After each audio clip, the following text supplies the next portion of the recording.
Welcome back, you guys. This is the Art School Graduate Podcast. I'm your host, Justin Robinson, and today I'm talking with a talented designer, educator, and we were just talking about he owns his own studio in Austin, Texas. We are speaking with Russell today. Russell, thank you for joining me on my podcast today, sir. Thank you, Justin. Thanks for having me. I know we first jumped off talking about the fun and excitement of owning a design studio, but let's talk about how you discovered design. And I believe you said you discovered it a little later in life. It wasn't kind of like a big jump from high school through graduate school and all that. So would you share that story for us?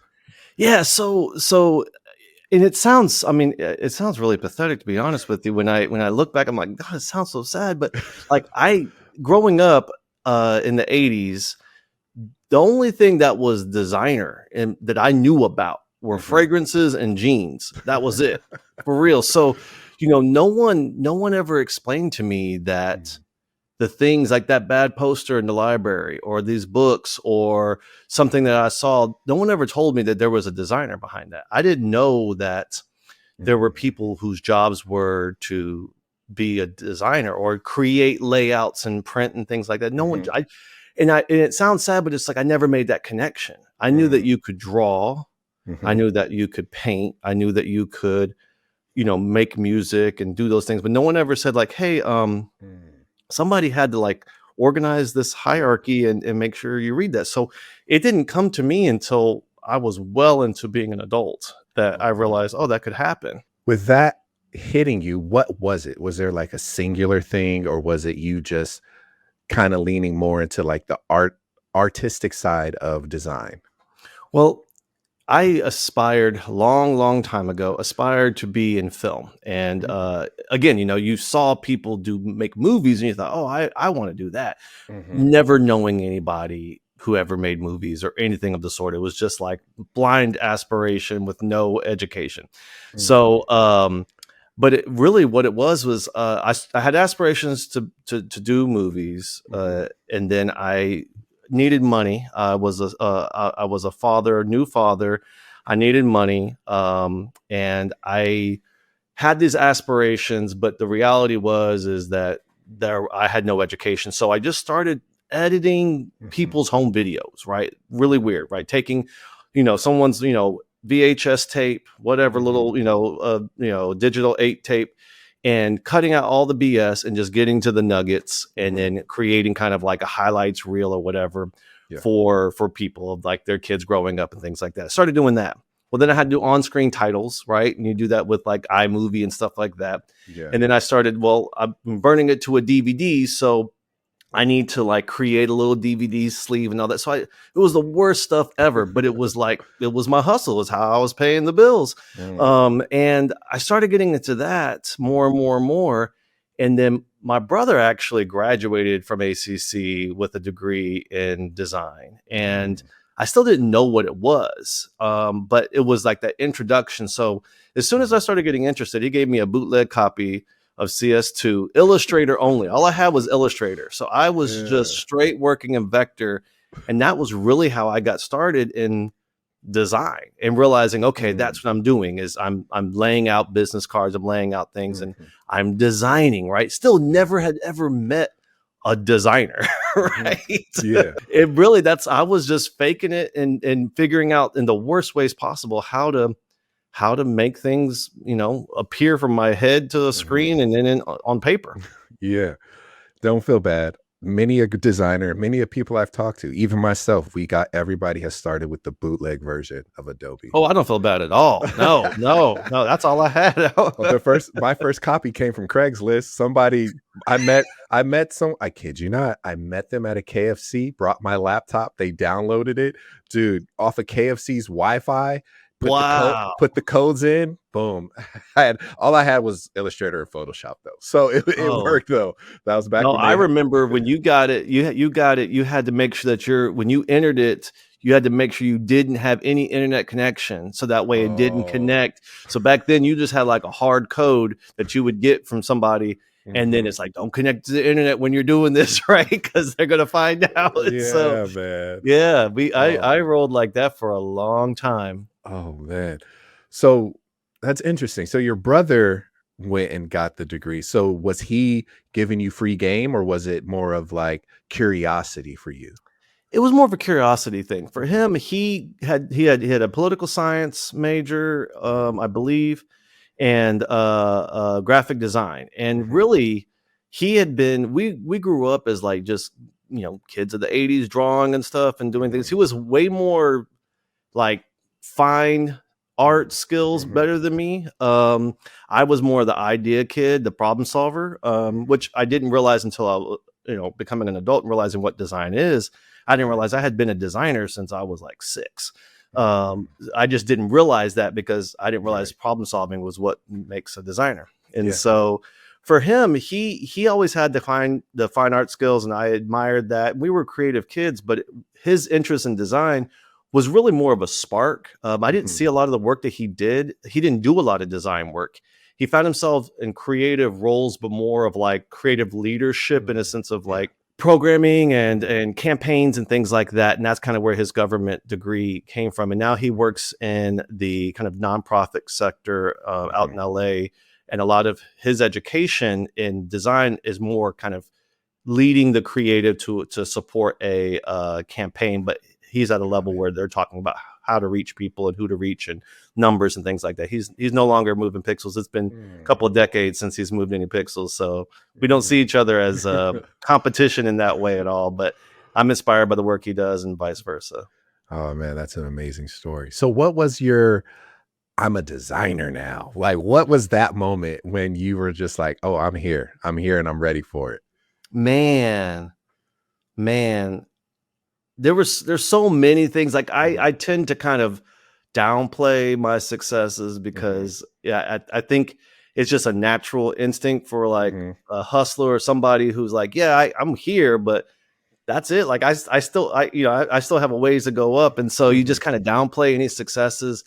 But I think about like moments where you know I did you know I went to a job and I've actually told somebody this story today. My students the story today.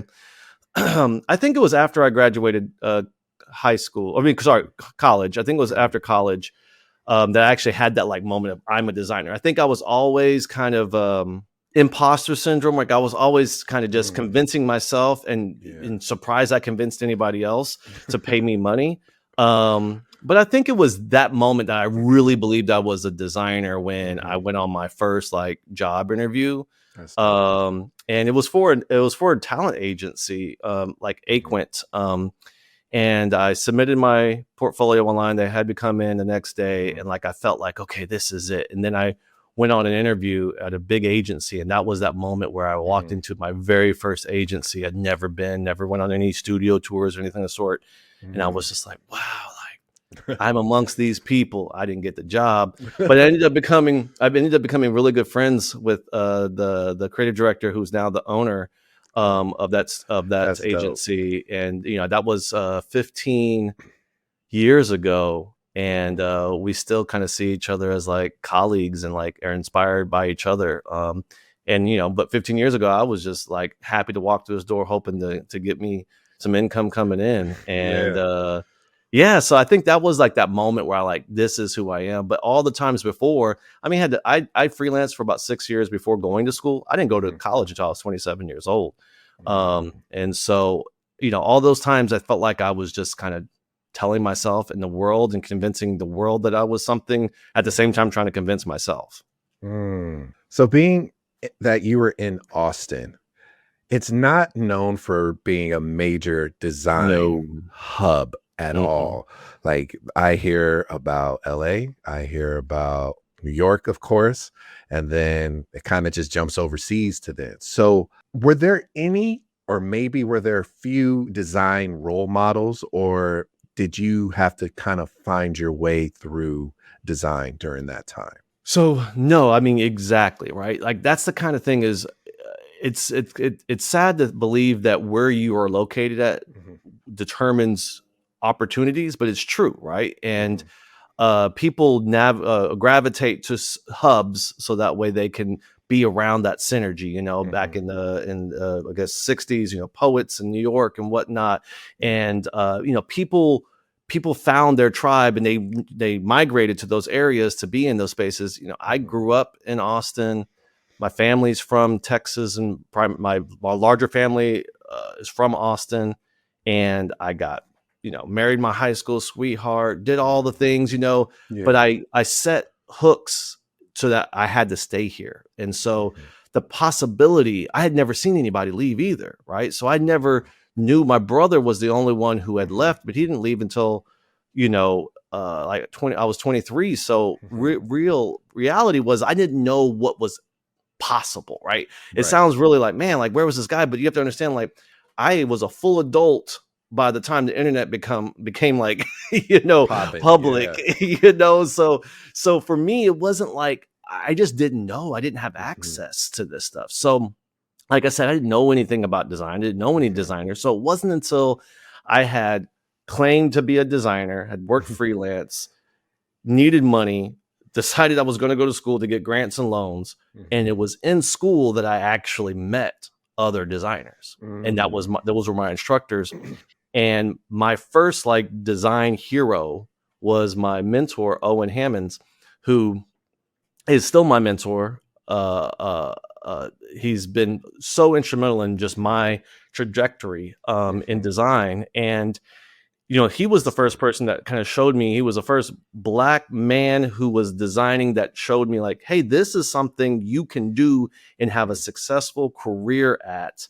Yeah. And it's funny because he's never freelance. He's never owned his own studio. He's never done anything. And he like sees me. He's like, dude, there's not a person that will out hustle Russell ever.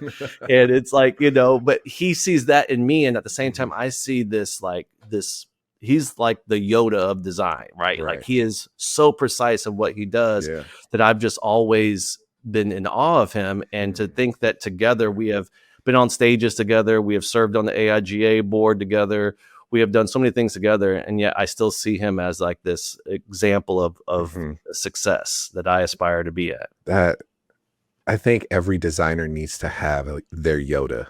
It will kind of Absolutely. I believe it will possibly make this journey as I would say smooth as possible, as smooth as it can be, because we know as designers when it comes to either like critiques or even reviews or even you working in the business, how difficult it can be with clientele, projects, equipment, technology.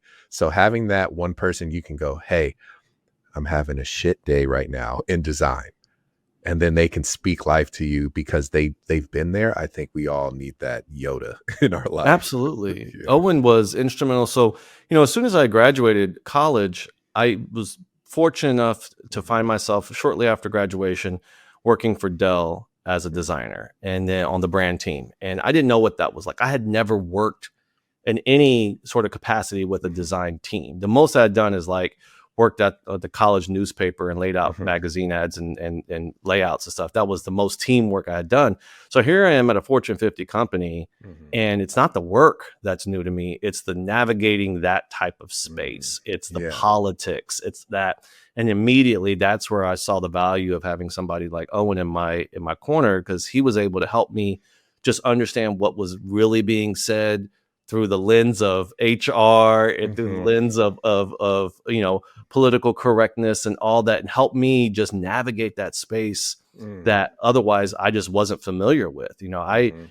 didn't have access to professional environments prior to, you know, this. I was just, Mhm. a garden variety hustler who was just getting through, and Yeah. I have the gift of gab, and Mhm. and people trusted me for some reason. I have no idea why.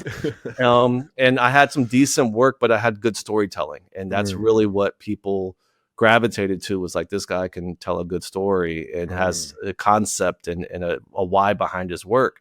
But that only got me so far. It was the rest of the stuff, like, how do I just navigate this space? And Right. Owen helped me tremendously with that. Mm. That's amazing. So how did you build your confidence within this space? Because as you know, you see work as designers, we see work coming from everywhere. And we're like, damn, that's pretty good. Damn, that's actually pretty good too. So how did you in this space where you're now at this Fortune 50 company. You're learning these different things. So how did you build that confidence as a designer to just step out and just be bold with it? Confidence is a weird thing. It really is, because, you know, we're taught, for the most part, like, people try to tell us to be humble, right? Especially brown and black people. They try to tell us to be humble. And I was brought up, my father gave us a ton of false confidence. And I say this is like, he would tell us, like, nobody fucks with the Toynes. Like, when you're a kid, you believe that shit. Like, you were like, yeah. But then you grow up and you realize, like, I can't solve all my problems with violence, right? Like, I can't do this. And you don't know what that means when you're a kid, when you solved all your problems with violence, and you gave this, like, you radiated confidence because it was armor. It was armor because you had to be in a gauntlet every day at school or in the neighborhood. You had to act like you're going to beat somebody's ass, even though you were just hoping that they weren't going to ever test that, right? So you do that enough of your life, you continue that behavior. And it wasn't until I was about 21 where I told myself to shut up, because I was talking a lot, but I wasn't really being about it. And so that's when I was like, look, Russell, you say you're going to do a lot. Shut up and start doing stuff. And so that's when I just told myself, like, you don't have to tell everybody what you're doing. Just show them. And by doing it over and over again, I realized, I wish I had a style. I wish that I had like a thing that you can go, oh, that's a Russell Toynes piece. I wish that there was something. I've never had a style. I've always been kind of an enigma in a sense of design, where I can be a very adaptive. When I realized that it wasn't that I didn't have a style, or it wasn't that I didn't have a look. It was that what I was really, really, really good at wasn't about making pictures that people liked. It was about solving problems. And I learned to solve so many different problems that's what I'm really, really good at. And so that was where I realized, holy crap, like, I'm good at people, right? I'm good at helping people think, or understanding how people think, and then applying that in the most simplest way. I've always had a little bit, not a lot. So I've had to say, I tell people I had to make chicken salad out of chicken shit. And so it's like, I realized that as a business owner, if you come to me, you have a lot of things on your plate. You don't have time to manage me. You don't have time to go through a multi-page brief and all that, right? You need someone who's going to walk you through that process and make it as easy as possible, and not put barriers up. Where I know a lot of designers, they kind of act like they're up here, and that's like, well, if you don't have time to do this, if they got time to write a check, I've got time, right? So let's talk about it, because people will come up with more money than they can come up with more time. And so that's what I realized. I was really, really good at understanding people. And therefore, no matter what design I did, no matter what the challenge was, the first thing I had to do was connect with them. And then that's something that I realized that has set me apart from all of my design colleagues, is that, I really, really understand what it is to be a person in this space. Dope. That's dope. Now, let me ask you this. Now, are all good checks, or is all good money, if you know what I mean? No, man. I have taken work that I later on regretted. I have given myself so many life lessons. Absolutely not. So part of when leaving Dell and starting Studio Dzo, I knew that I had to have a kind of a guide, a litmus test of what was I going to do and what was I not going to do. And that's something that I tell a lot of my clients too. When I was freelancing, and even now when we're doing branding and everything, a lot of times people might say, well, I know it when I see it, right? And that's a big red flag. And so as I'm talking with people, if they can't tell me what they do want, tell me what you don't want. And that's usually where I start to figure out who they are. And people are really passionate about what they don't want in their life. And so I knew that in starting Studio Dzo, what I didn't want was just to say yes to anything and be the Walmart of design, or the bottom of the barrel when it comes to the work that we do. And so we have a motto that says, do good work for good people with good people. That's it. Pretty Yeah. simple. It doesn't matter if it's a sign. It doesn't matter if it's a logo. It doesn't matter if it's a campaign. It doesn't matter if it's a sticker pack. It doesn't matter if it's a $100 project or a Mhm. $100,000 project. Yeah. Is it good work, Yeah. right? And is that Yeah. person good? And I have Mhm. turned down lots of work for people that are not good people, and Mhm. I've turned down lots of work for good people that are not good work. And I'm not talking about like good for me, but that Yeah. it's not solving their problem. They want me to Right. do something, and I'm like, that's not going to solve the problem. I'm just going to take your money. Right. And then also our team, everybody that works for us has to be a good person. Like, Mhm. just that's it, I mean, and so, we don't operate like a lot of businesses where it's like money first. It's, Mhm. money is not going to solve your problems. Right. It eventually becomes a bigger problem in itself. Mhm. And, the pandemic tested that for a lot of us. A lot of Right. people immediately started grabbing their pearls and clutching their purses when it came to like, oh my gosh, I got to let go of my team. I got to, free up some cash and all that. And we knew that this was going to be a short time. Mhm. It ended up being way longer than we thought. But we knew that as soon as we let go of somebody, that would create the atmosphere of you know scarcity, and that Panic. we would have our team feeling like at any moment we were gonna let more people go. And so we held on. We even gave people raises during the pandemic. We did everything Man. we could because we knew that we were going to bounce back in Man. 2023, 2024. Awesome Trust years it. for us. That's amazing. I think if you do right by people, your blessings do come. I feel like that Absolutely. I've had 100%. so many people give so much to me and support me, and so I do as much as I can to give back. So now that we're in your design practice and your studio life, what does a day at Studio Dzo look like for you? So unfortunately, I tell my students, the higher up you go, the further away from the work you get. Mhm. And so, I wanted to be a designer. I became a Mhm. designer at Dell. I wanted to be a senior designer.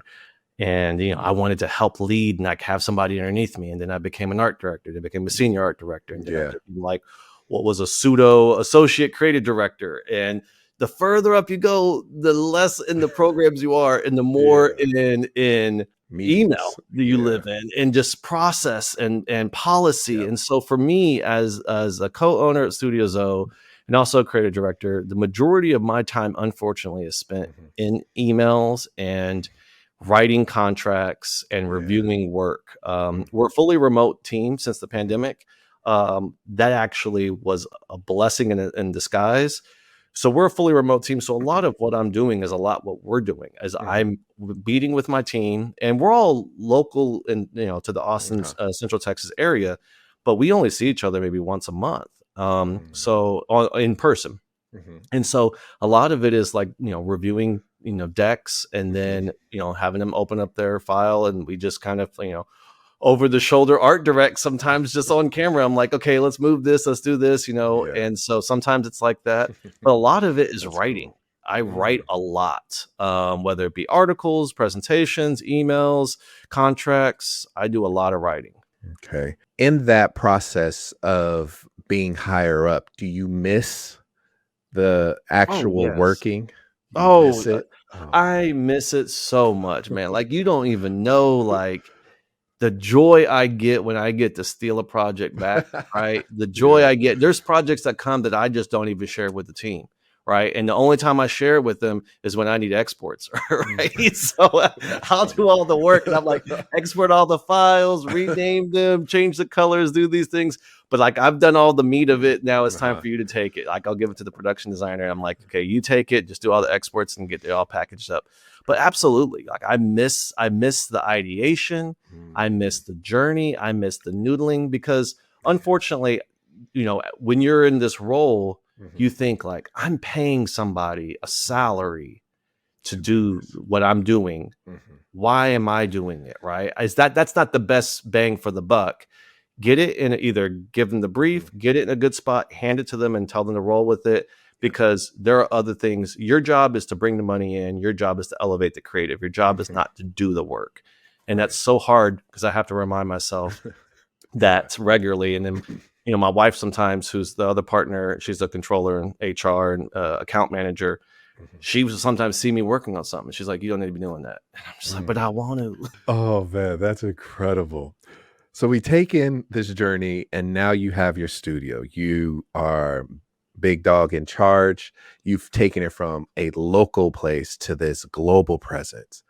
What were some key moves that made this leap possible? I think, well, I think it's natural for people to feel that you need to have the brick and mortar, right? Mhm. You have to have the glitz and the glam to actually bring clients in to get them to pay those 5 and 6 figure prices, so that Mhm. way you can keep the doors open and pay people salaries. And I've had a lot Mhm. of people come to me and were like, how did you get your first employee, and like, how did you make that leap of faith and all Mhm. that?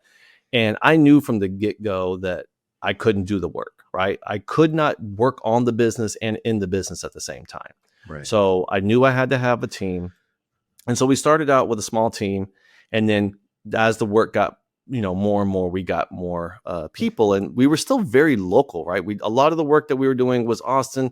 Sometimes people would be like, "Hey, do you do stuff outside of Austin?" We were like, "Oh yeah, we do work all over." Do you do work Mhm. sometimes outside of Texas? We had like a national account where we were doing, various projects in Boston or Chicago. And, Uh-huh. these were uh, interior design agencies, which are great because Mhm. they have clients all over. And when Yeah. they find like a trusted source, they will go to you over and over and over and over again. Yeah. So, and then there's a lot of turnover in the Mhm. industry also. So, an interior design agency, they'll have 7, 8 people. And then, next year, 3 of them have gone to another agency. Well, that's 3 more agencies that you Yeah. got that you didn't have the year before. And it just, it's like pollinating. And so, really, that's kind of how we started doing more and more work outside of Austin. But it was a pandemic. It was a pandemic that changed everything, because our focus, was Austin and feeling like we had to make a physical presence at every single Mhm. project. And then the pandemic forced us to be inside, and we started working more remote, Mhm. and no one said boo about it. And then all of a sudden, we were like getting asked to do projects outside of, Texas, Mhm. outside of, our this, the West and the Southwest. And then we were doing projects in Singapore, we were doing projects in Canada, we were doing Wow. projects in other places, the Bahamas and whatnot. And so it was just like, okay, like, people understand, like, we can do this work that we do, doing wayfinding, signage, Mhm. branding, doing all of that. And then we have connections all over the world to get them fabricated and sent and installed. And we can coordinate with your GC, and we coordinate, like, we have all this. People are like, I don't care how you do it, just do it. And we were Yeah. doing it.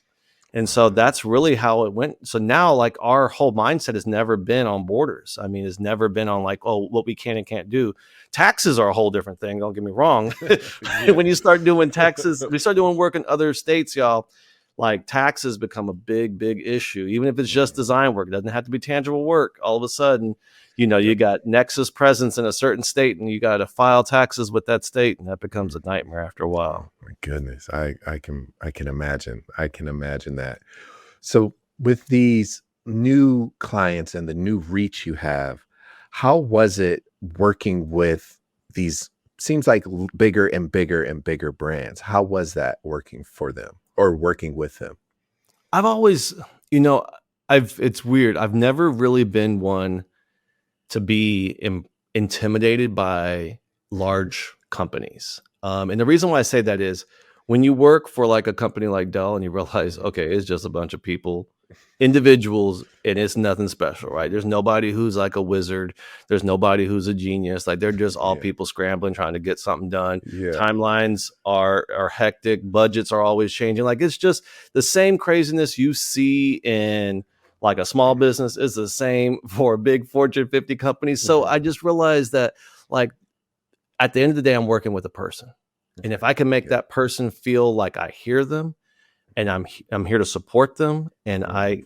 I value their opinion, but also I'm an expert in what I'm Mhm. doing. That's when, you make connections with people, and they're just like, damn, they're just regular ass people. Like, they get me, they solve my problems. And like, as soon as they realize like you are there and you can speak on their level, and you're not talking Yeah. above them or below them, and you're not trying to, be intimidating, or, Mhm. and I've seen a lot of agencies that I'm super impressed with that kind of give that, you know, energy and that era, that vibe of like, we're superior, and I'm just a regular old person, right? I speak like a regular old person. I don't try to act like I'm special, but at the same time, like we're really good at what we do, and we know that. But at the same time, if you tell me like, hey, I got a budget of X, and I'll tell you right away that we're not speaking the same language, or we can make that work. But I think really as we've worked with bigger brands and larger projects, in the several six figures, you start to realize, man, like it's the same old stuff. It's just how much more work, right?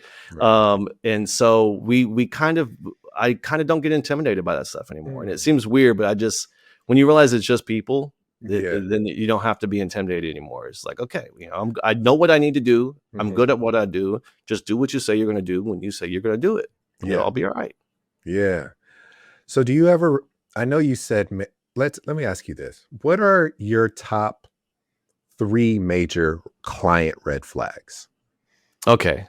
Top 3 major client red flags. All right. Yeah.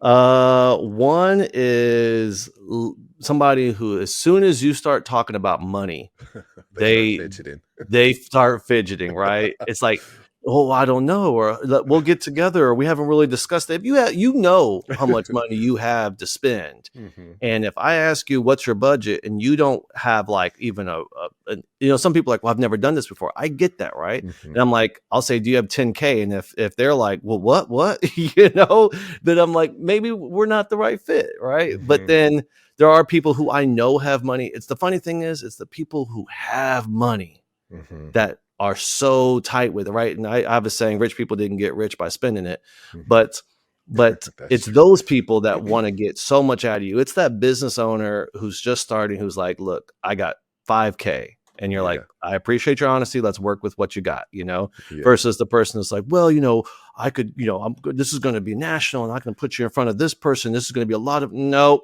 So as soon as you start trying to give me value adds to this work instead of the dollar amount, that's a red flag. Another red flag. So that one thing is just like trying to, get me to agree to something without any money. The second red flag is a lot of doubt, right? If you don't believe in me, I shouldn't have to convince you. When you start asking me 100 questions of like, well, what happens if this, or what happens if that, or, how do I know, and all that, that's a huge red flag. Because at that point you're looking for a way out. And if I convince you to get in, then I'm only setting myself up for failure. At that point, you're looking for one moment to be like, well, you said it was going to be here on Tuesday, and it's not here on Tuesday. And so at that point, and I've had a couple of people like that who are first-time business owners, first time having a brick and mortar, and like a sign for them, a $10,000, $20,000 sign package for them is like everything. And like they're, we did some work for an endodontist, and literally we did everything. We fabricated. It was beautiful. We installed it. And he calls me up and he's like, I think it's like just 2 millimeters lower on this side. 2 millimeters, man. Like, this is meant to be experienced from 10 to 12 feet away. And you're over here sweating me because you're looking at it this close. And I'm like, you might be in people's grills, right? And 2 millimeters means a lot to you, but I work at a distance. And so, like I also too, we work with other trades, right? So you have a GC, you have somebody laying in tile. All of a sudden I have to put a sign on the wall. And we put the sign on the wall, and you're like, it's crooked. And I said, no, your ceiling's crooked. And a lot of people don't realize that their ceiling's not true. So I'll put a level on it, and it's like, yeah, that's level, but your ceiling's not level. And so optically, you're seeing it that way. And so, a lot of things like that. So as soon as somebody starts having doubts from the before we even get into a contract, if they start having doubts, I just, when in doubt, let it out. And so we just say, no, I don't think it's a good fit. You're obviously not ready to make this move. Come back to me when you're prepared. And so that's number 2. The number 3, I mean, those are usually the ones. I guess number 3 would be is somebody who does not have their shit organized on their end. And we work with a lot of nonprofits, and there's no dig at nonprofits, but it is a lot of it is they get budget, they want to spend it, they start signing contracts, moving things forward, but they don't have somebody dedicated to this actual project. And it becomes where a project that was supposed to be done in 3 months ends up being 18 months. and you're like, I got to move on. And they're like, well, Mhm. and they get design fatigue is the problem too, is that, they'll sign off on something, after, the first 90 days, they love it. They're all enamored with it. They're like, okay, we just got to get our budget together. A year later, they're like, so we'd like to make some changes. No, you've seen this for 18 months. Yes. The world has not seen it, right? Right. So you just got to trust me that this is going to be brand new and everything's going to be great. You're just having design fatigue from seeing it. Mhm. So usually when things start dragging on, it's because of a lack of organization on their end. And that's the as much as that red flag doesn't pop up until Mhm. later, you can sniff it out pretty early when it's like, we also get the people, oh gosh, the people who kick off a project, get it all signed off on, and you're like, okay, we're ready to, move this forward. They're like, I'm leaving. And they're like, I'll put in my 2 weeks. I'm like, okay, great. So now I got to start all over with a All whole over. brand new Oh my person. And then that brand goodness. new guy comes in, this new CEO, and he's like, I got my own company I'm going to go with. And you're like, I've been working this deal for 6 months, trying to Mm, get this going through. And all of a sudden mm. somebody new comes in. So Man, yeah, that is those not are the too things I bad. deal with quite a bit. And because we work with so many different businesses, we work from Mhm. directly with business owners all the way up to agencies, to, government agencies, to huge nonprofits. We work with so Mhm. many different types of people that, it's just, you Yeah. kind of got to trust your instinct. Yeah, yeah. Wow, that's crazy. But it's funny because it still applies even if you're freelancing, because those things still happen even at a freelance level. And it's the funniest. That's why I was laughing because I was like, yeah, I've encountered those. I've encountered that one too. So it's There's very really no difference, man. Freelancing and owning owning a studio and Mhm, agency, there's no difference. The difference is that you have a team of people that mhm. are expecting to be paid every single, Yeah, every 2 weeks. They're expecting to get a paycheck, and you hope to be able to have enough work on a regular basis. That's it. That's the only difference between yeah. freelancing. The difference is like I can go to Disney World like I did last week, and the Mhm. work is still being done by the team, right? Yeah, Where if I was freelancing, the moment I'm not working is when I stop making money. yes. So I'm curious. I've heard you called your clients partners. How does that help shift the dynamic when they come to work with you? Do they feel like, okay, I have more of a say, or is it kind of like scare off a few of them? It's funny you considered it as a possibility of them feeling like they have more of a say. I look at it quite the other way, right? I don't work for anybody. I work Mhm. with people. The Got you. moment somebody starts trying to act like I work for them is when I will fire a client in a heartbeat. And I know that sounds arrogant. I don't work for anybody. I didn't leave my salary and cush environment at Dell to be told what to do by somebody who's uneducated, who doesn't know what this is and thinks that they can do my job. So, Mhm, that sounds a little arrogant, but I don't have to put up with that. So the reason why we call them partners is it truly is a partnership, right? mhm, I need something from you, you need something from me. We have to work together. The moment you stop working with me, mhm. how can I be successful? Yeah. And so that is where the partnership, as soon as somebody is like, I want this, and I go, no, that's not going to work. And they go, well, I'm paying you. That's when it's like, well, then this is over. Like I will refund somebody's money in a heartbeat. I will shut down a project. We have clauses in our contracts that say we have a cancellation policy. We can cancel at any point in time for any reason we want. And it depends on how much time has gone by. We will refund or we won't refund. And it's Mhm. really because I've freelanced enough to know that there are people like 100%. that. Yep. And so when we come in, we are experts at what we do. And I know Mhm, that sounds a little bit arrogant, but we are specialists in this field of design, where a lot of people design logos, a lot of people design things, and we do that also. But when it comes to signage and wayfinding, mhm, we are really, really, really good. And we understand that there are criterias and there are sign codes and there are everything that we have to be compliant with, ADA mhm, code and everything, that someone can't tell me that they want something if it's not going to be compliant. And so at mhm. that point, like, and I learned this honestly from Dell, is Mhm, because we were the brand team. It was just 12 of us, and we answered only to the brand. mhm. That was it. No one, no executive, Yeah. no one, not even So Michael Dell himself, right, yeah. could tell us. No, it was never challenged, but could tell us to violate the brand that we had built for the Mhm, company, and our vision was the brand level. So having that kind of armor and being able to say like, "Hey, I'm doing this for the right reasons, Yeah. and I can stand behind that, protects you. And so I use that same thing as like we have ADA sign code, we have local sign code, we have your landlord sign criteria, we have all these things that we have to fall under. This is why we are delivering this to you. You might want something else, but let me tell you, it has to fit within these parameters. Also, budget. It's really easy to tell people like your budget is X, right? So I got to work with that. Yeah. So that's usually, helps kind of minimize any of that. But the partnership really is when you tell people like, you're my partner and we're, you're the partner. And that's everybody. That's not just, our clients. That's also our vendors, right? They're partners because we have to work with them and they have to work with us. So they don't say, no, I'm not going to do that. We're going to solve the problem together. Yeah.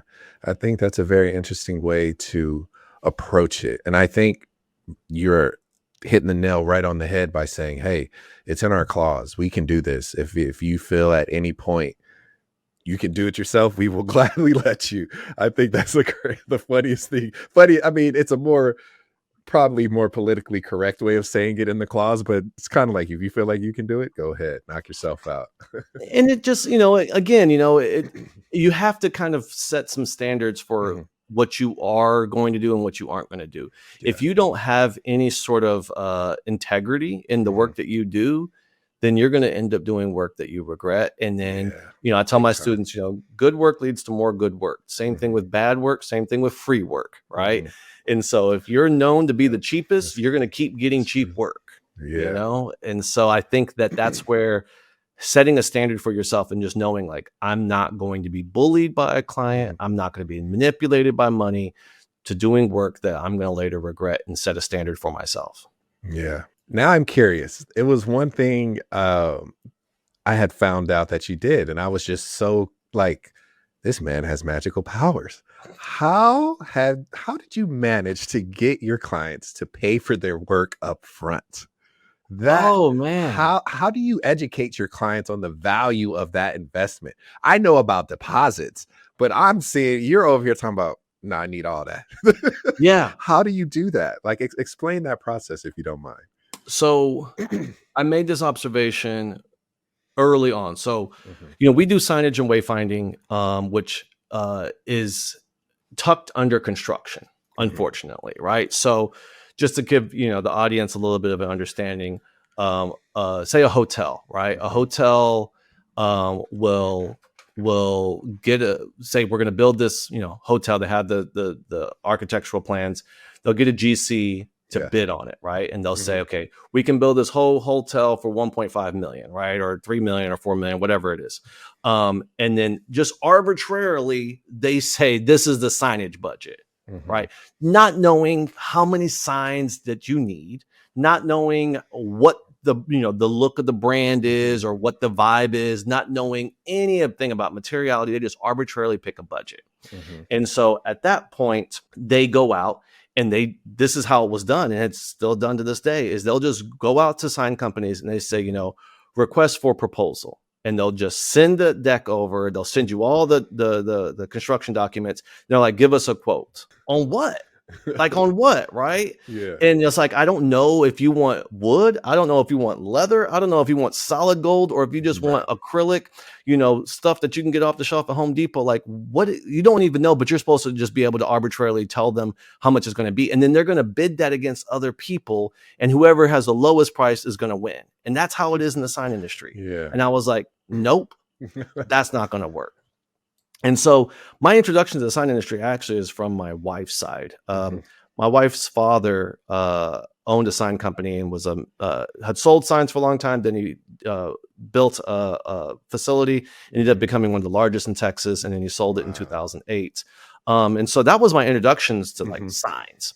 Yeah. And it was through him that I actually understood the sign industry and all the shit that was wrong with it. And so at Dell, branding, managing the global brand, a lot of what I had to manage was events and how the brand of Dell was represented externally at various things. And so I found myself realizing there was this weird connection or disconnect between a brand's brand identity and how it was represented in physical spaces. There was a disconnect. Sign companies, they don't employ designers. They employ production people who will take a logo and say, okay, it's this dimension or whatever, but no one's actually thinking about solving the problem for the user, which is your audience who's walking in that space or in that space. And so I realized, hey, this is something I can do. I can take all of my knowledge and my wife's knowledge of signage. I can take all of my knowledge of brand experience and design, and I can fuse them together and be this hybrid. And so, the crux was nobody was paying for design because no one was asking to pay for design. So long story short, I said to myself, we're going to get people to pay for design. And my wife's father was like, you're not going to be able to get anybody to do that. Like, no one does that. And I was like, well, then I'll be out of business real quick. That's it. And I told people, this is what your money is going towards. You are buying my time. We're allocating hours to solving your problem. We're not putting your logo on the wall. We are looking at that experience. Yeah. And when you talk to people intelligently about what you're trying to achieve, it's a surprising thing that they actually believe you. And so when you deliver and they're like, wow, like I would have never thought. And everything that we do is well packaged. Like the presentations are well presented. We're thoughtful. We provide everything to support our designs. People don't ever question, like, is this it? Right? Usually they're like, I never expected it. Because we've raised the bar. We present what is typically looking like construction documents to other sign companies. We present which look like design decks. So when people have that experience, they have no problem, writing a check the next project after trusting us. So do you show them what you did prior to get them to buy in? Okay. Sometimes they ask, can you show me some previous work? Some people have never done this, and we get that, right? Like if you've never owned a brick and mortar before, if you've never, this is your business is your baby, and you're trusting somebody that you've never met, with a good portion of your budget, and you're asking them to bring your brand to life in your physical space. I get any sort of mild hesitation, right? And just wanting a little bit of understanding. And so we'll sure, I'll show you what, that deck looks like or what we presented, or they'll say how much, and they'll usually are brought in. So we don't do any paid advertising. We don't do anything of the sort like that. All we do is do earned media, podcast. I get paid to talk on stages about what we do. And we'll do some dog and pony shows, which is like if an agency is curious about us, we'll go there and we'll present what we do. But that's it. So, we don't do everything that we do is word of mouth. So usually somebody came to us because someone said, you should go to Studio Dzo. At that point, if they don't want to go with us, it's for whatever reason, we're not going to push it. But usually they're already, warmed up to the idea. It's just when it comes down to money is usually when we find out how ready they are to move forward. Yeah. That's interesting. That I wonder if many more companies might take that route. I don't know if that's kind of like scary for them. Sharing work or no. The whole just getting the client to pay up front. I don't know why that's scary. Well, I mean, you don't go get a sandwich and not pay, right? That's true. That is very true. You wouldn't get a lawyer to work on something and not pay them up front, right? We are professionals. Like, absolutely, I should be compensated. You know how many people say, oh, I'm gonna pay you? If I had to chase down money, and when I freelanced, I had to chase down money in the worst ways, y'all. Like, I believe it. I'm talking about rolling up on somebody and be like, "You're gonna pay me now, or I'm gonna get this money." So I didn't want to do that, and I've had to do it. I've had to do it legally, right? I've had to get lawyers involved and be like, "Hey, you signed a contract, bud. Like, we delivered the work. You said the check was in the mail. It's been 3 months now, and I can't get a hold of you. You're getting, getting a letter, right?" Wow, that's crazy. People still doing that, huh? Trying to get over on you. Well, I mean, it happens. It happens, and you just try to protect yourself as much as possible. That's why, like, if it's under $5,000, we have to get the whole thing up front. Like, because we move fast. We tell people, like, in order for us to move fast and hit goals, we can't, mess around with, let me put down 500 and I'll get you another 500 next week. No. And so it's like, if it's under $5,000, we need all of it up front so we can move quickly. Over that, then we can do a deposit of 50%. Got it. Okay. That's good. That's good to know. So let's talk about the culture of your studio. So you have this get it done model versus the traditional 9 to 5. How has that improved the creative process for your team? That's probably, I mean, I feel like you should probably ask them. It was more of a response to COVID, right? It was less Yeah. of an intentional model as it was where people now, because we were a 9 to 5, right? We were a Yeah. studio, we operated 9 to 5. It was like a standard environment. We wanted to Yeah. create a good work-life balance. We were like, finish at 5:30, go home, enjoy your life, come here at 9.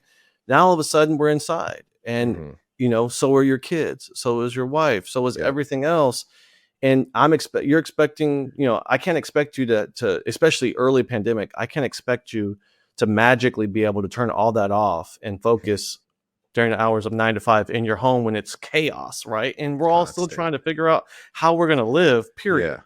And so quickly we realized the work is going to get done. It just may not Mhm. happen in the hours that we had set aside because the kids got to eat, the cars got to get, serviced, you got to go to the dentist, whatever.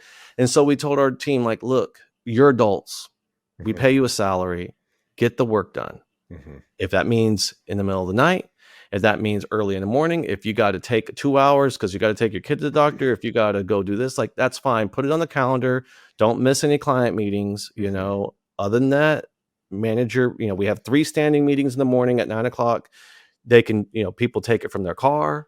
People take it from wherever they're at. Sometimes they Mhm. can't do it, and it's fine, right? As long as it's not production meeting, which is important. Mhm. But for the most part, we ask people to just be professionals. I don't need to have them sitting there moving their mouse to show me that they're on, Yeah. for 8 hours a day. No, just get the work done. And it's the results that matter, not how you go about doing. Now, did this mindset come from having like a bad manager or a boss that changed your thinking process of like, okay, if I'm doing the work, I don't need someone hovering over me? A little bit. I mean, when I was at Dell, I had a great boss who was my creative director, Tommy Lynn, and I think it was like the very first week, Mhm. he was like, "Hey, man, I just want you to know, like, if you want to go to lunch with your daughter or whatever you need to do, like, don't worry about it. Just let me know. Like, you don't Mhm. have to feel like you are stuck here all the time."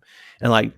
just the fact that he made that clear the first week I was there at this Fortune 50 company, Yeah. and I Yeah. was like completely overdressed. Like, I was dressed like I was at the front of the house, and he was like, "You don't got to be like that, right?"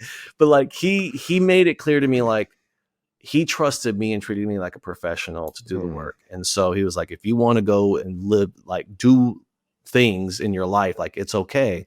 And that really set the precedent that you don't have to be this, like, Mhm. you know, overseer and be like, you Right. need to be here. Right. And so that really gave, like, I took a lot from my experience at Dell, having a great leader Mhm. who was people first and work second. And Mhm. I took that and I was like, when I, have my own studio, I want to treat my people really, really well, because Mm.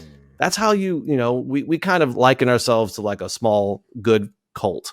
Mhm. And so, Cult. we want our team to love, and I know there's all this Instagram about, Mhm. wait, that toxic language of family, and don't, Mhm. if they say it's like a family, but no, truly, like, their kids, their parents, their husbands, their wives, like, we know them, right? Like, Mhm. we have, like, their kids design stuff and we put them on shirts, right? We do all Yeah. sorts of things. We go to their weddings, we go to their churches, and to christenings or whatever they're Mhm. doing. Like, we are involved in their personal lives, and they're Mhm. involved in our personal life, because you know you spend more time with the people you work with than anybody else.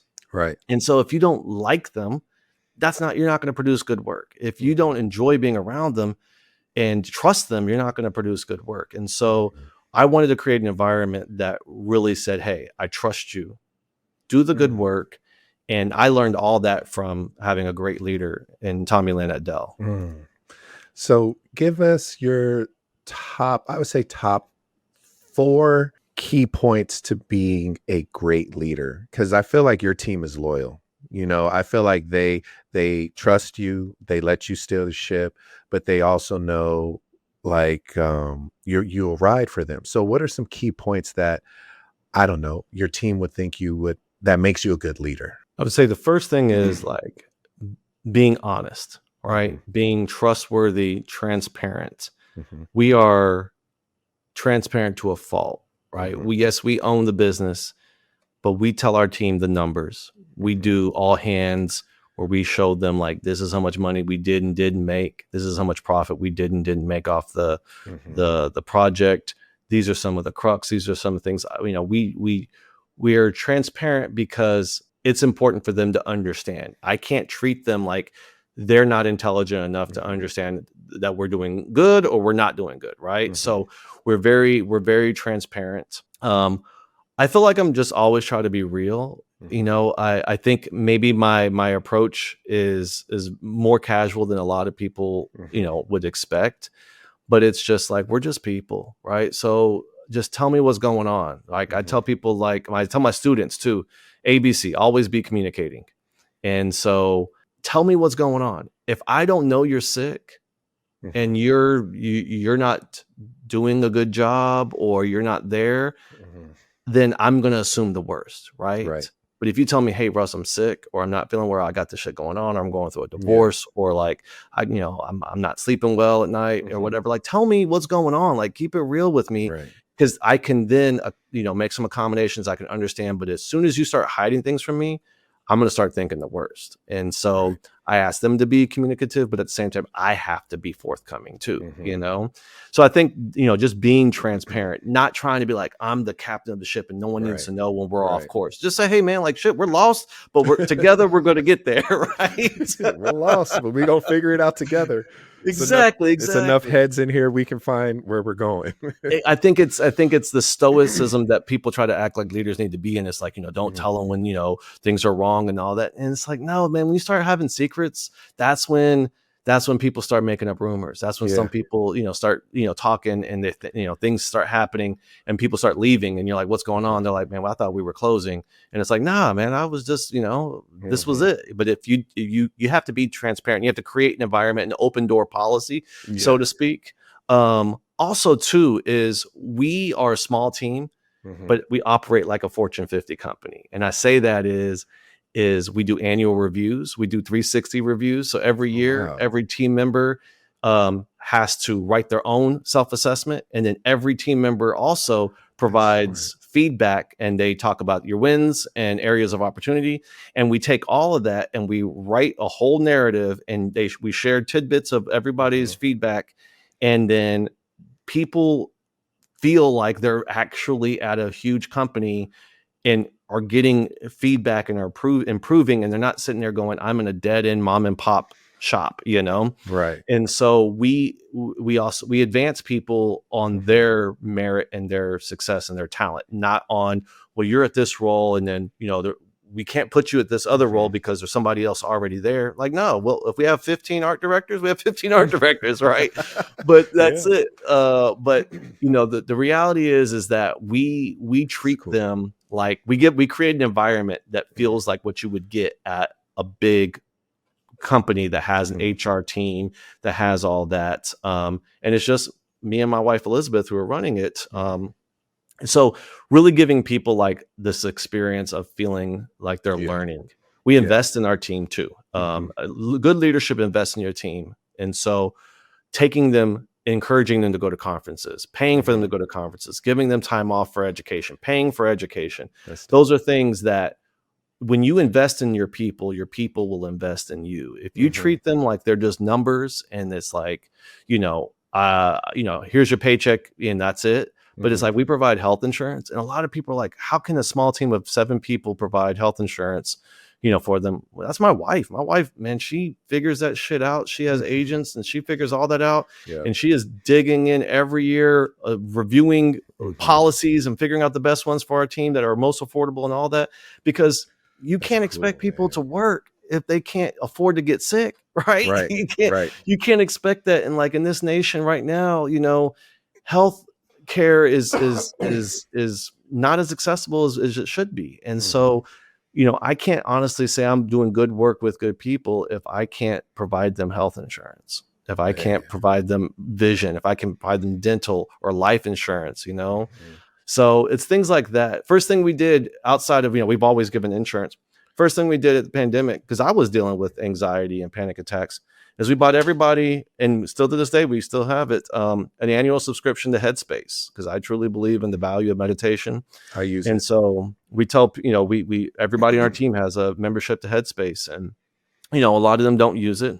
So be it. But then, me and another art director, we were at a conference and we just started talking about it, and they gamify it, right? Like they tell you like how many hours you've meditated. And like, here we are, like, competing. I was like, man, I got 191 hours of meditation and stuff like that. But it's good to see that they realize that we value their well-being, their mental space, their health. And I think those are the things that if you're leading a team and you have people who are working for you, you have to find a way to provide them access to a life that you would want, and insurance and the comforts that you deserve. Yeah, man, my hat's off to you for that, because there's not many companies, large or even small, trying to make those, I wouldn't say sacrifices, but trying to keep their members that happy. Because I feel like that's how you build a loyal culture and community at work, is like treating them like they're a human being rather than a number.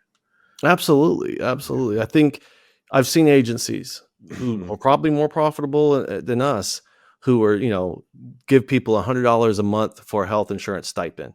I ain't gonna do it, and it's like, supposed to go to the gym. And it's and it's just silly to think that you expect people to be able to come into your studio every day and not have health insurance and not afford to get sick. And it's just that, that's one of those things that I've seen from people that I respect. And at the same time, I've lost a little bit of respect. But I'm like, you don't offer your team that? And like, I can't afford. No, you can. You don't want to. It's just too much of a hit. And I know, because I see how much we pay out every month for people's health insurance, but it's important. Yeah. Okay, man. Wow. So let's speak about culturally. How is it being a Black designer, like, just in Austin, Texas, in the South? Because not many designers are coming up out of the South that we hear about, but you are making like you're putting staking your flag in the ground and you're waving it proudly. So how is it being a Black designer shape the kind of work you do and create for others? Well, as you can probably tell, I'm racially ambiguous, right? So a lot of times people will look at me, and growing up in Texas, there's only 3 races, right? There's Black, white, Mexican. So when you're a kid in the 80s, right, like people would just immediately make assumptions about your race, right? And having a Black father and who looked like Emmett Smith and a white mother who looked like Martha Stewart, right? And you come out and you got these peanut butter babies with like curly-ish wavy hair, and everybody's like, you're Mexican, right? And I'm like, no. And so, I've always been racially ambiguous. Black people magically can sniff it out. They're like, ooh, he's Black. But, for the most part, I've been able to navigate spaces kind of under the radar, incognito, so to speak. And so, that has been really difficult as a child, right? And even as an adult, when you're in primarily white spaces and people will say things assuming that they're not offending you or that, you are going to align with them. And I wish that I could say that was only in the 80s or the 90s or when I was a child, but there was times even at Dell where I had to be in rooms with people who said things, and then I would raise a stink. And then they would be like, why is Russell so upset? And they're like, because he's Black. And why does that even matter? Right. And so it is weird. It is very, very weird. And so I've been fortunate to navigate spaces under the radar. But at the same time, I think anybody who's biracial has always felt not enough in either category. I'm not Black enough and I'm not white enough to live in these spaces, to fully exist in these spaces comfortably. So, I know that there are people who, see me and say, well, you say you're a Black designer, but you don't visually align with that. So people haven't treated you the same way. But at the same time, I've had to face those microaggressions and some of those less than micro overt aggressions. And so I've made it a point, on our website, you will see Black owned and women led. And I made it a point because I believe that people need to know who's behind the vision, the mission, and the purpose. And also it's also to weed out some of the other folks who may not necessarily want that. Yeah. So if you don't like that I overtly say we're Black owned and women led, then I don't want to work for you anyway, right? Mhm. And you're not a partner I want to work with if that's something that bothers you. But Mhm. the amount of work that we have gotten from people who said, because I read that, I want to work with you, Wow. has been no one's ever said I didn't want to work with you because of that. Mhm. I've faced microaggressions from property owners who didn't believe that we were qualified, because of XYZ and things like that. But never have I had someone said I was gonna work with you until I found out you were Black. But I've had a lot of people work with us simply because we are Black owned and women led. So, yeah, I feel like, you got to put that flag in the sand and tell people, like, or draw that line and say, hey, this is something that I stand on. And if you have a problem with it, cool, Yeah. keep it moving. So, why is it important to you, do you think? Why is it important for Black designers to have spaces to connect and grow? It's essential, especially now, especially now with history being rewritten and erased. It is essential for the story of Black Americans Mhm. and the narrative that we are writing at this Mhm. moment to be documented, whether it be in our work, a lot like the work that Cheryl Miller is doing, whether it be in, curating, or whether it be the voice or connecting with that audience. Black people have always had their finger on the pulse of America and culture and have led everything.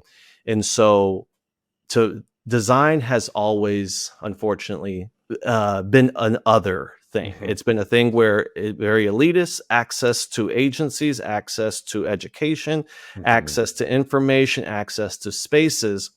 And I truly believe it was 2020 when it became super, super clear that Black people were never waiting to be Mhm. given access to these spaces. Yeah. Black people were not saying, give me a seat at the table. Black people were like, we have our own table. We've been had our own No table. table.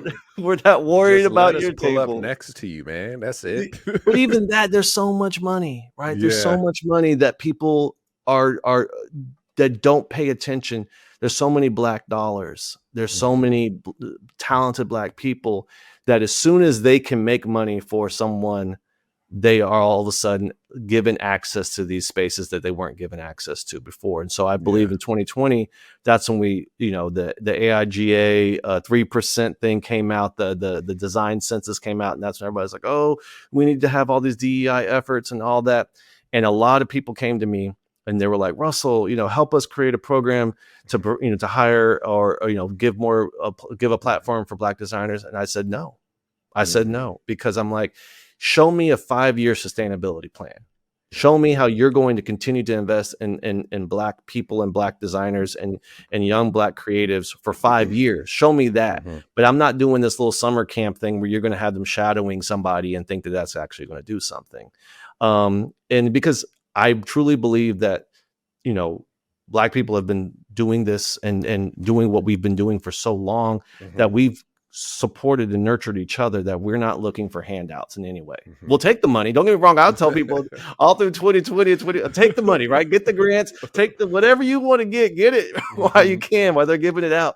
But we've never been waiting around to be, given access to spaces. We've created our own spaces, our own music, our own style, our own design, Mhm. and we will continue. So it is very important for Black people to have those spaces, but we've been creating those spaces for ourselves. I think in places like Austin, unfortunately, the Mhm. Black community is dwindling Mm. at a crazy rate. And so it is important for us to find Mhm. each other, whether that be online or in Mhm. person. It is important because, culture, voice, style, all that is something that we feed off of each other. And when Mhm. you feel like you can't be your authentic self because you're not in a space with people that look like you or have Yeah. similar cultural backgrounds as you start to kind of lose that identity. And I think it's Mhm. important. One of the best things that I went to was the Hue Design Summit. I don't know if you Mhm. heard of that. Back in No, 2021, I I haven't. believe. And it only ran for a couple of years, and then the people who organized it, they got busy. Life happens. Mhm. But it was Hue HUE Design Summit, and it was all Black designers, and it was in Atlanta. And it was one of the best experiences I ever went to. Just to be around so many super educated Black people and designers, and just Mhm. I felt like a tiny, tiny fish in this pond full of big, big hitters. And it was an amazing experience. That that's I wish I could go see something like that. I would love to see Oh, something like that, man. That it was sounds great, amazing. and I made some lifelong friends in that weekend Mhm. just from being in that space. It was like a 3-day or 2-day conference, Mhm. that you actually, like, stayed in Atlanta, and then you came to this house, and all the speakers came to this house. It was very much like a house. We were in the kitchen eating together. It was very Wow. just culturally Yeah. accurate, right? And Yeah, yeah. so it was such a great experience. And I would love for something like that to continue to happen, Mhm. because it was one of those moments where I met people that I wouldn't normally meet because we were from all over the Mhm. nation, but became good friends with them through that. So that's interesting, that you brought up, like, being Black and how we create our own spaces. Now, this is me coming at it from a teacher perspective.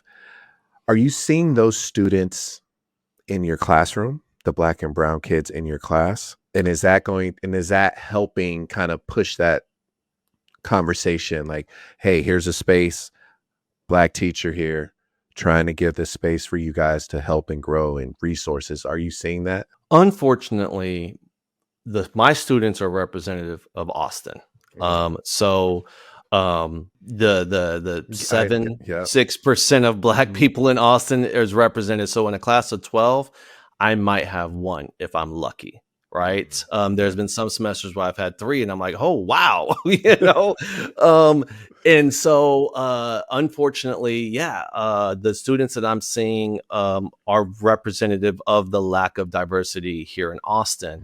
Mm. um, I come at it, and maybe this is just me being too free, being too authentic. I come at it where I share my point of view with all of my students, Mhm. whether they're Black, brown, white. I share my point of view. If it makes certain people uncomfortable, I'm sorry, Yeah. right?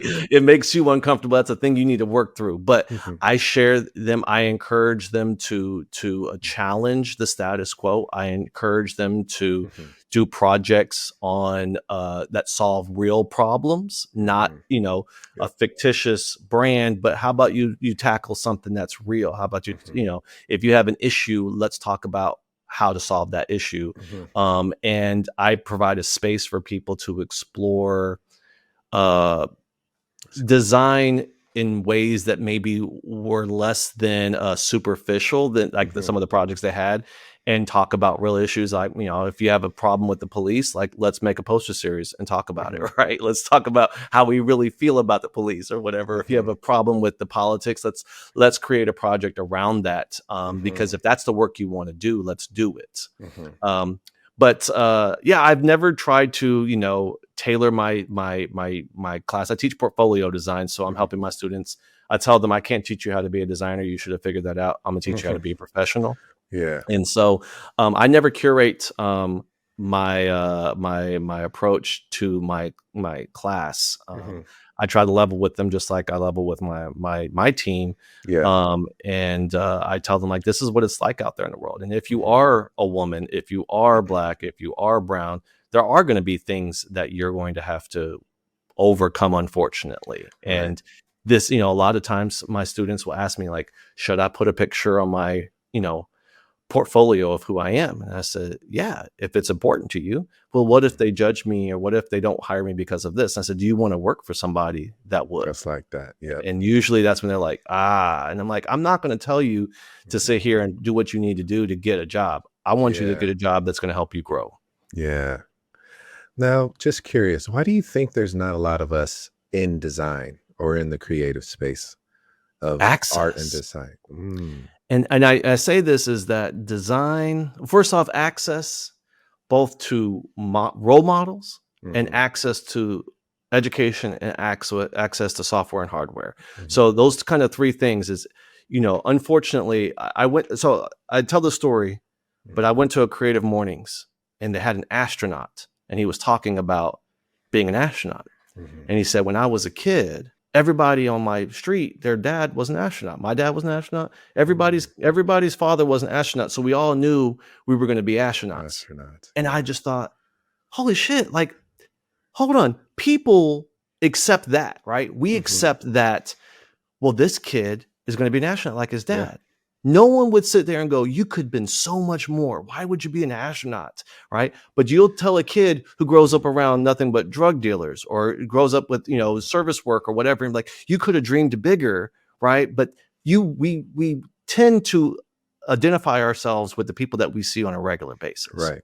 And so if we don't see designers, if we Mhm, don't see people making a living and a career with creative jobs like mhm, design or UX design or art or anything like that, if we don't see people having fruitful lives, we'll never be able to be like, I want to do that, yeah, right? yeah, And also we see a lot of parents tell their kids, you shouldn't get into this because you're not going to make a living. mm, And so right there, that's the first barrier. Is just the fact that we don't see people like us mhm, making money, paying their bills, having an enjoyable life, right? And mhm, doing it off of design. The next thing would be is access to education, right? A mhm, lot, ACC is an amazing program. That's an affordable work focused program that teaches design to students in a 2.5 year degree program where they're able that's to good, walk out and get fully employed. that's good. Um, and that's what, community colleges do. Not every community college has great adjuncts. Not every community college has great Mhm, instructors mhm, that are going to help students have mhm, a successful career in design. So wherever they're located at might limit them to access to education. I mm. mean, then also the affordability of higher ed and other schools. And then Mhm, also the hardware. I mean, yeah, shit, to get started, the barrier of entry to get into design. I mean, you're dropping 2K on a laptop. I mean, what is Adobe now a month, 60 a month or something like yeah, that? it's gone up, So you're yeah, asking somebody to make $1,000 almost, investment in a year in software. yeah, And that then and and then and with computer, keyboard, mouse, if you get an iPad, monitor that everything. yeah, oh my And then goodness. it's like, now figure it out. And on top of that, there's things like Canva and other people who are doing Yeah, everything they can to dwindle our expertise. And so, yeah, when someone sits there and says all these barrier of entries, plus we're not going to give you education that you can afford, and plus you've never seen anybody actually, succeed in mhm, this, that's why we're not seeing. So unfortunately, the yeah, people that are occupying the spaces are the ones who have freedom to fail, right? mhm, Is And that's where I tell people, like, the luxury of failure is something that a lot of black and brown people can't afford. mhm, And so we don't get the chance to explore and figure out what we do and don't want to do. We have to start getting to this money as quickly as possible. yeah, And so I think that is, at least for me, that was a mhm, barrier of entry. I can't speak for everybody, but for me it was, I didn't have a choice. I had to make it work because I had to take care of my daughter at home. So I had to figure out a way of making money. It mhm, just so happened that I just, figured out the secret and it mhm, and made it work for me. yeah. So what is, I don't know, the biggest lesson your students have taught you? Man, the biggest lesson I've learned from my students is that I don't know anything. Right? They Yeah, I heard As that soon as one. I think I know something, right? They They flip ask it. the most stupidest question. And I say this is, it sounds Absolutely. stupid right I know away. where it's going. I know where And it's then you're going. like, hold on, I don't know. And then you're like, I got to look into that. And it's Yeah. because we're so ingrained in what we do because we've been doing it that sometimes we don't know why. Yeah. And then Yeah. they do something in such a way because of just being naive or ignorant. They do something in a way that we would never expect. And we're like, well, look at that. Right. So I tell them I can learn more from them than they'll ever learn from me because they're still in that learning brain, right? They're still Yeah. inquisitive. They're still trying to figure it out. That sometimes they do something that on the surface seems so dumb, and then Yeah. you're like, whoa, that's actually really, really cool. I just never seen that approach, or I would have never asked that question, Yeah. or I never considered that. And so I appreciate that from them, is that Yeah. the more I surround myself with the people who don't know, the Yeah. more I realize how much I don't know. Yeah. That's funny. I think as a teacher, we've all been there where it's just like, let me think about that. I'll come back to you. Yeah, definitely. So my daughter's deaf, and so there's a difference when you're raising a deaf child versus a hearing child. What Mhm. first thing I realized is that uh, hearing children learn passively, right? Mm. It's why you'll have a kid repeating things that you might have said, or repeating words they hear Mhm. on a radio or in music or whatever, and you're like, "Where'd you learn that?" Right? Mhm. Everything a deaf child learns is active, right? They have to Mhm. be taught that word, that sign, the Mhm. context of that. They have to be taught that. So you have to be intentional about what you are exposing your child to and teaching Mhm. your child and what's being taught to your child, because there's not a lot of passive learning, it's a lot of active learning. And so Right. that really forced me to kind of think about everything that I do is like being intentional about it, and putting purpose behind my work, putting Mhm. purpose behind how I communicate and things like that. Because, I think that sometimes we just passively absorb. This is how we've always done it, but no one's ever Yeah. said why. So when you have a deaf kid saying, "What's the sign for this?" Right. And you're like, "I don't know." Right. Yeah. And then now I'm asking my daughter, "What's the sign for this?" And sometimes she says, "I don't know. We just finger spell it." And I'm like, Yeah. "There's got to be a sign for this," you know? Yeah. Yeah. Wow. That's incredible. Now, has your daughter taken any liking to the business, the family business as No, unfortunately, Ah. she does not consider herself a creative, and that breaks my heart. Mhm. But no, she has zero interest. She worked with us over one summer during the pandemic, and that didn't work out too well because no one wants to take orders from their parents. Right. And especially being an adult child, you don't want to take orders from your parents, and so Right. she was not down for that. And she was doing little side projects, but Mhm. essentially no, she has no interest in working for us as a creative. But she has over the years become more Mhm. receptive to our recommendations on her career path. Mhm. And so she's, no one wants to have their parents tell them what to do, especially when they have the freedom to choose. But Right. she's starting to realize now, like, oh, okay, my dad actually knows some stuff. Okay, so. That's incredible. So as we're looking forward to the future for you, where do you see Studio Dzo 5 years from now? Man, I used to have 1, 3, and 5-year goals, right? Just so that Mhm. way I'm kind of always driving towards something. Mhm. But with the current atmosphere and climate of politics in our nation, I honestly cannot confidently put like goals out there because we Mhm. have to be nimble, right? It's kind Right. of like saying, where do you see yourself in 5 years, a year before the pandemic, right? Yeah. It's like this is yet, in my opinion, another pandemic of a Mhm. different sort. And so we have to be See that. nimble. We have to be responsive. And to say that I have any sort of foreshadowing or any sort of goals would be naive for me not to consider what we're Mhm. facing right now. So right now we're committed to doing good work with good people. But at the same time, we are looking at how things are being affected, how changes Mhm. are happening. And so we are going to respond to those as we can. And that Mhm. may be, pivoting like we had to do in 2020 and so on. It may be changing our focus altogether. Mhm. It may be more international. Who knows? Yeah. Okay. Now, how do you define success now compared to when you first started? Man. So I think money obviously has always been a motivator Mhm. for a lot of people who grew up without. And so I've always been very money motivated. And Mhm. then as I have created more of a financial balance in my life Uh-huh. over the last maybe 10 years, I realize money only solves some of the problems. Mhm. And so for me, success is being able to continue to live the life that I live now, which is where I have the freedom to choose the work that I do, Yeah. to choose the people I work with, and be able to choose, how I spend my time. Mhm. And because of how we're a fully remote model, I'm able to work from anywhere. And Mm. so a lot of times me and my wife will travel to another city, another state. And for the last couple of years, other countries. We've done 6 weeks, 7 weeks in Portugal, in France.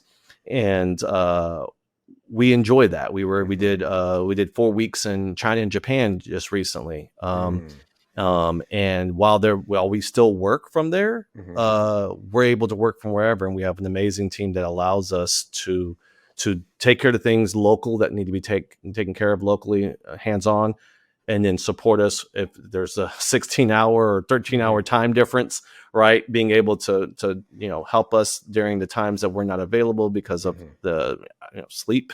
Yeah. But yeah, I think that's what success is for me. So being able to work how I want to work in the way I Mhm. want to work, and not create a 9 to 5 model that I'm now you know uh reliant or demanded to adhere to. Yeah. And so yeah, I think that's what success looks like for me. I mean, obviously a little bit of money, a little bit more money would be fine, but it wouldn't solve any problems. If that forced me to be chained to my desk, Mm. then that wouldn't be the life I'd want. Man, how do you see travel in helping in your design? Being someplace else, s not in the same city, how has that helped with creativity and design for you? That is the only way you can become a better designer, is to Mm. surround yourself with new solutions. I Mhm. tell my students that. I said, the thing is that if you're a 21-year-old, 25-year-old student, right, you are only going to be so good because you've only existed on this planet for so long, and you've only seen so many solutions. Where sure, somebody who's 10 years older than you may not be able to have the design chops, but they've Mhm. got life experience that you just can't fast track. And Right. so the only thing you can do is open your eyes a little bit wider, put Mhm. yourself in new environments. Travel for me is something I never had access to as a child. Mhm. And so now that is like all I do. I wish that there was a month that I could go by that not I wasn't on a plane, Mhm. somewhere. But it's something that I really, really enjoy, because changing my environment it changes my thinking, changes Mm. how Mhm. it's the same thing as like when, burnout, right? When you're sitting at your Yeah. desk and you're just burning out, and we all know, right? Get away from the computer, go take a walk. Yeah. Taking that walk just changes your atmosphere. Yep. Taking a walk in a new city, taking a walk in a new country changes how you think. I don't care if you're getting on a cruise boat, right? There's not a moment of my day that I'm not in a place where I don't go, how did they do that? Why did Mhm. they do that? Right. How did they achieve that? Yeah. I'm constantly that inquisitive person. So Mhm. changing my surroundings on a regular basis helps me just stay. And I am constantly, you can ask my team, I'm sending pictures to the team all the time. And I'm like, look at this, guys, look at this guy. Boom, boom, boom, boom, boom. Mhm. And it doesn't matter what it is. It can be a That's thing cool. on the wall, something on the Yeah. ground, whatever. And I'm constantly referencing. I don't have a photographic memory, but it's pretty close to it. Mhm. Um, and I can just pull some obscure thing out of my head. I'm like, I have a picture of that and from like 7 years ago that I took on the side of the road. And Mhm. it's just, that is how I That's cool. do everything that I do, right? Is Mhm. we ideate by experiences. And I just find travel to be the best education you can give yourself continuing on, is to Yeah. expose yourself to new environments. That's amazing. I second that. I totally second that. Me and my wife just got back from Egypt. Loved it. Man, Loved it. Highly recommend go see it. As a designer, seeing the pyramids up close will kind of make you just in awe of where it. else, so you just went to Egypt, or did you how long were you there, and We were there where for else a did you go? week. Okay, man, We were for that's a we plane did it trip for a week, man. 16 hours. Man, Buckle up. that's one thing I travel very differently to people because I know I'm very fortunate. Like I won't get on a plane unless I'm at a place for 5 days, right? And if I'm going international, I'm there for 4 weeks plus. Like Oh, wow. that's just my Man. rule. Like I'm not getting on a plane for 16 hours to go and spend 5 days. That's just me, and I'm very fortunate to be in that situation. Yeah. But we were just talking about that. We just came back from Disney World yesterday. We got back yesterday. And I can tell you all day long why we go to Disney so much. But we were just talking about we need to go. So we're going to be going to Italy. And I'm like, we can just drive to Morocco. Yeah. Right. We can literally just drive to Morocco. And if we're already in Morocco, where else can we go? Like, that's how we think. We're those people that literally will be in our hotel checking out and just be like, where's you want to next? stay another week? Yeah. Or we're just asking if we can just stay another week, Man, right? that's amazing, man. I can't wait to get to that status. When I get to that status, I will hit you up and be like, hey, so I'm here now. I'm gonna be here a couple of weeks. Come join me. Oh man, but honestly, like that's the success I'm talking about. Is that I'm very fortunate, and I would not be able to do this if I didn't have a supportive team that allows us to. If we had to be in the studio, if we had to be in a brick and mortar to manage a bunch of kids, then we wouldn't be able to. But we have amazing professional adults that work for us that we can trust that are going to get the job done while we're away. Yeah.